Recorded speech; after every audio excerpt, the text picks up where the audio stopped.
Here I have SOYES S10 Mini, and today I'm going to show you how to change date and time settings on this device. So first of all, you have to open settings, then go to the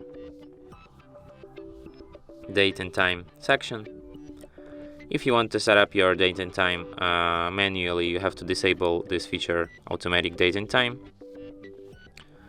Here you can set your date, here you can set your time. You can also change your time zone if you disable this feature, automatic time zone. Here you can select your time zone, and you can also change your time format from 24-hour to 12-hour.